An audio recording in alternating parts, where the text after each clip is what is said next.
How's it going, everybody? We're here with Lucky Lagoon 25. That's gonna be the name here. Thinking about getting some kind of decal. I got the first one set up right here because you know we gotta have that one. Fantastic aquariums of Wake County. When you're in the area, go and check them out as always. And you know, they don't ask me to do this. I do this because they're an amazing store in the area. If you ask anybody, they will tell you the same thing.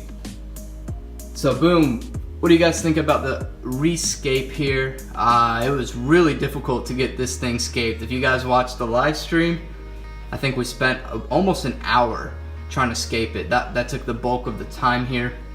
And that's just because if you look, every inch of rock has a piece of coral on it and it's attached to it already, grown onto it. This one right here, we've got the Monty cap in the back there, and then this other rainbow Monty right here, that just like made it so difficult to escape right here. This rock, another branch piece right here. Look at all the coral that's just attached to it. Even back here, we've got some acans, more zoas, this rock flower nem right here. This is one of my favorite acans. It's a beautiful one. It's in the back there, but once it grows over, we'll be able to see that. This GSP, now that's a nice strain. I had to take a piece of that. Well, I cut it off from the back because it's the same strain right there. I had to take a piece of that and put it in the other tank upstairs. I'll give you guys a look at that in a moment here. But let's go through all the coral. I'm not even gonna name everything. I'm just gonna go through what I really know. We've got the rock flower nem right there. It's a beautiful one. He's not at his full potential either. They're still getting settled in here because we pretty much did 100% water change and swapped out the substrate in there. So they're pretty much running off of the bacteria on the rock and in the pond matrix in the back there. So they're a little bit stressed out from that, but they're looking pretty good for the next 2 days afterwards. We've got, I think this is a Florida Rickordia. I may be wrong on that, but from what I found out online, it's some sort of Rickordia, I'm pretty sure. Some Fruit Loop zoas right there. They just closed up because I just switched off the light for them onto the white. Usually it's more blue than this. So yeah, that's why they're a bit closed up here. Just a bunch more zoas. We've got, I'm pretty sure it's a Dragon Soul Flavio right there. You guys can correct me if I'm wrong. Some other acans. I don't know all the crazy names for all this stuff right here. I just know that they're acans. So yeah, look at this acan. Got his tentacles out, ready to eat. But they said they weren't even feeding these guys, so I'm just gonna stick with that. Got a Duncan coral right here.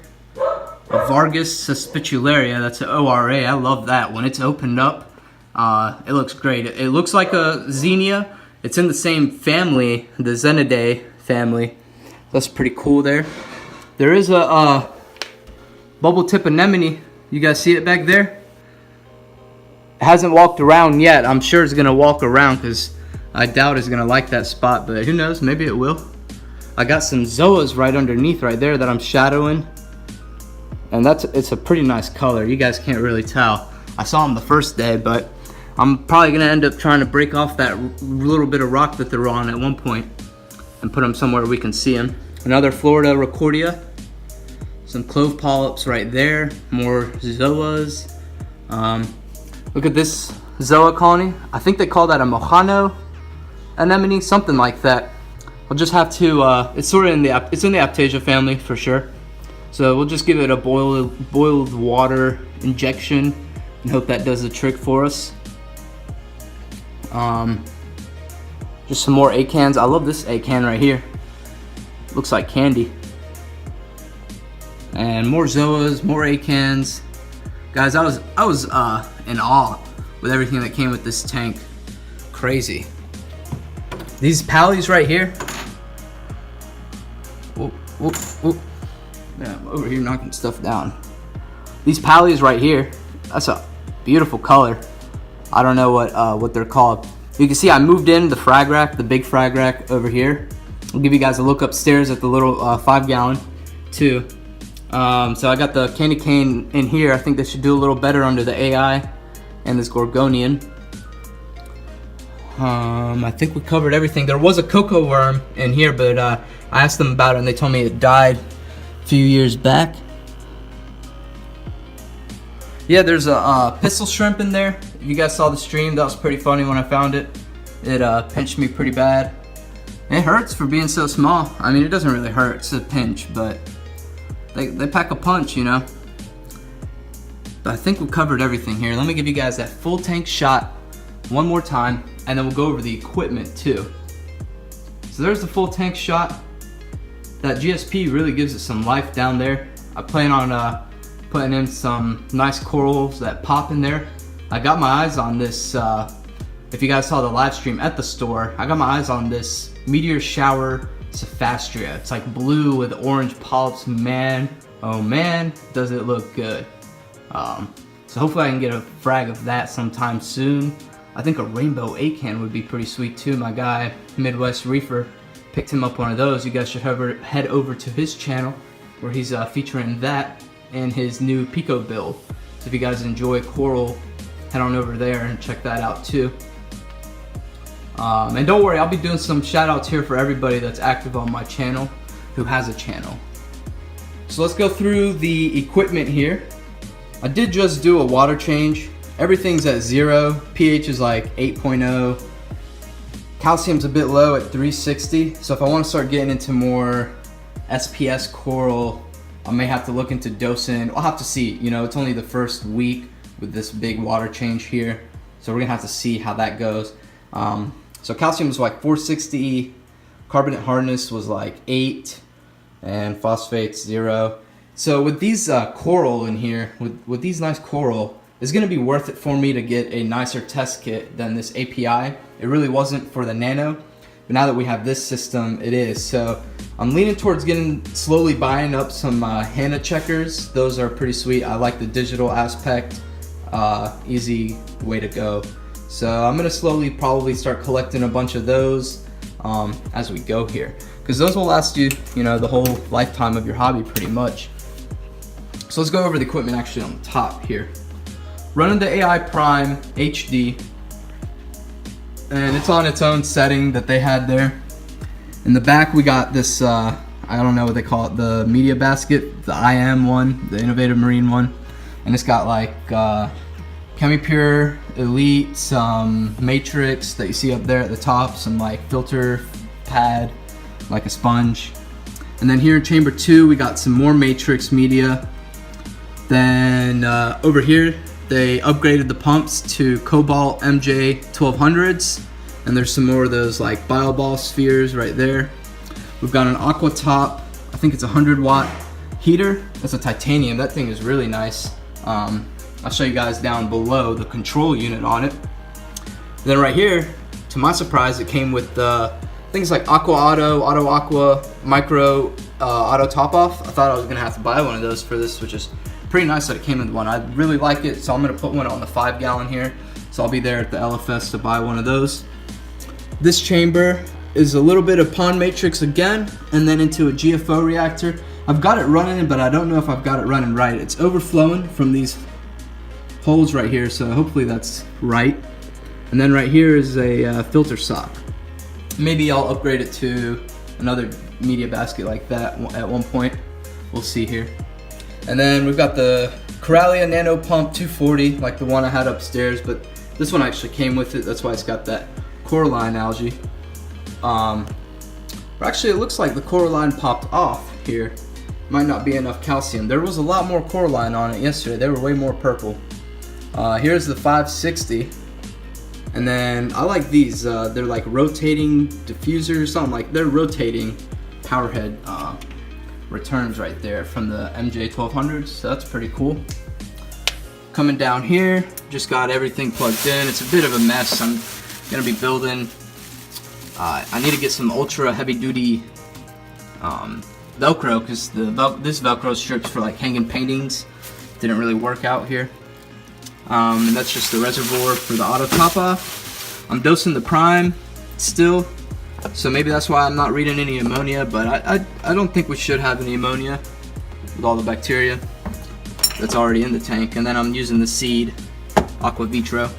So yeah, here's so it's the 110 volt, yeah, so it's a 100 watt heater. 79 degrees is what we're reading at, and you get to fully control it from there. So yeah, I think I'm gonna build a shelf in here. But if you're wondering, the top off is running like, I don't know how many feet that is. I would say about pushing 4 to 5 feet right there. So the pump that it comes with stock is strong enough to pump it up this high, which is pretty cool.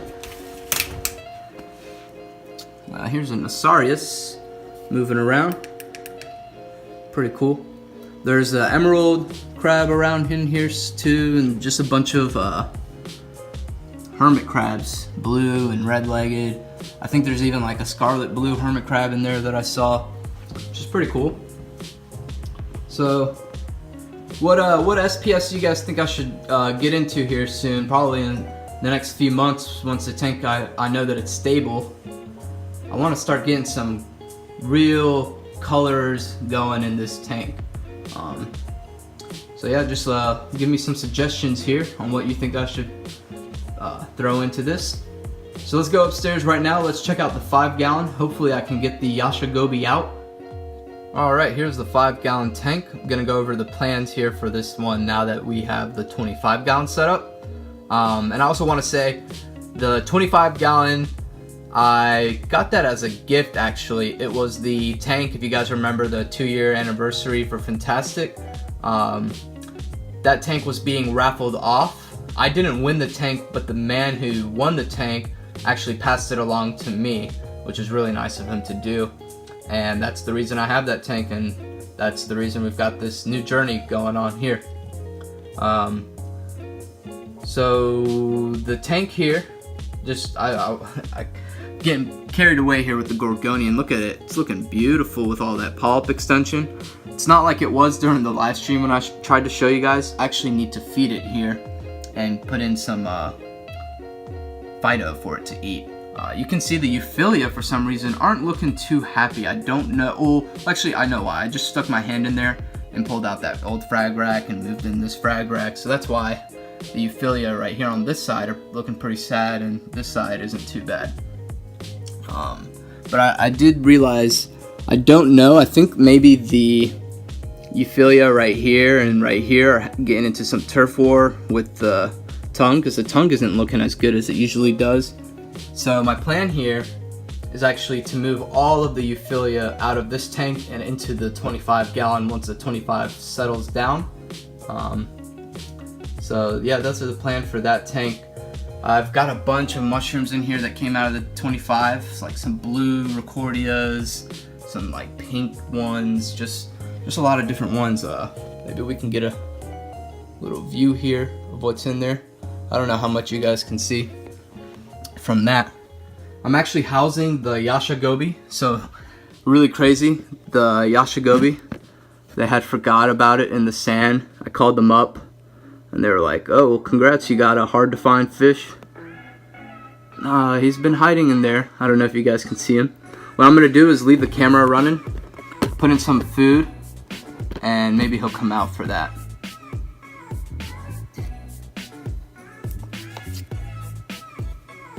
It worked yesterday. I didn't actually see him eat because he's scared of me.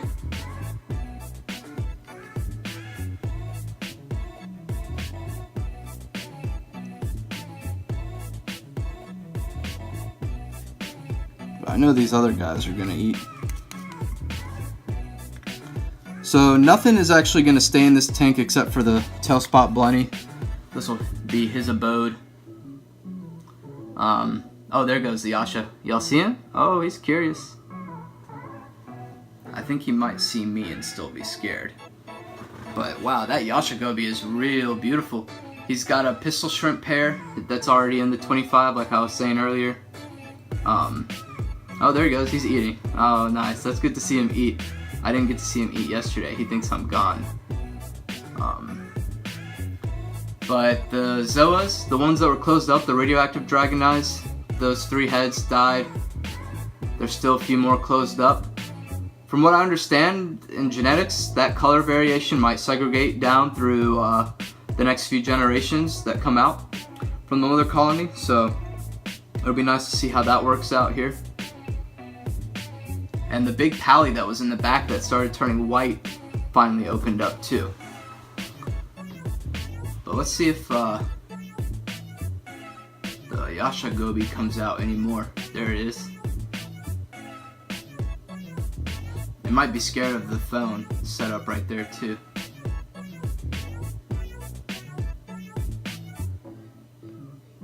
Well, it was nice to see him anyways here. Let's go over, I got some Pulsing Xenia up there right where I wanted it. They threw it in for me. Really nice of them to do. I don't know if they're pulsing yet. I kept them in the sump for like a night. But there's a bunch on there. And then that GSP that I told you I fragged off, I covered up that filter slit right there to make sure the water's getting filtrated. And that's that nice strain. So you can see the difference in the GSP strains. This one is like a dirty green with a white center. That other one's like a dark bright green with like black spikes on it. Looks pretty dope. But we're gonna end up moving the 2 clowns, the Yasha Gobi, into the 25, and then I'm gonna buy probably a leopard wrasse to throw in there as well. And that will be the end of the stocking of that tank. I want to focus more on coral for it too and build a nice beautiful reef. So I appreciate you guys for tuning in. Be on the lookout. There's going to be plenty more updates for the 5 gallon and the 25 gallon. The 5 gallon is going nowhere. Don't worry if you were here for the 5 gallon. It's here to stay. I want to see, like you guys, just what the stock lighting here can do as far as growth goes and how beautiful this tank can become, even without the Euphilia in there to give it some life. I'm planning maybe to throw in a cocoa worm since I'm already dosing Fido and stuff for the Gorgonian. Pretty sure the cocoa worm will eat that same sort of stuff there. So we'll have to wait and see just what happens here with this tank. But I'll catch you guys in the next video, and happy reefing. I was lightning before the thunder.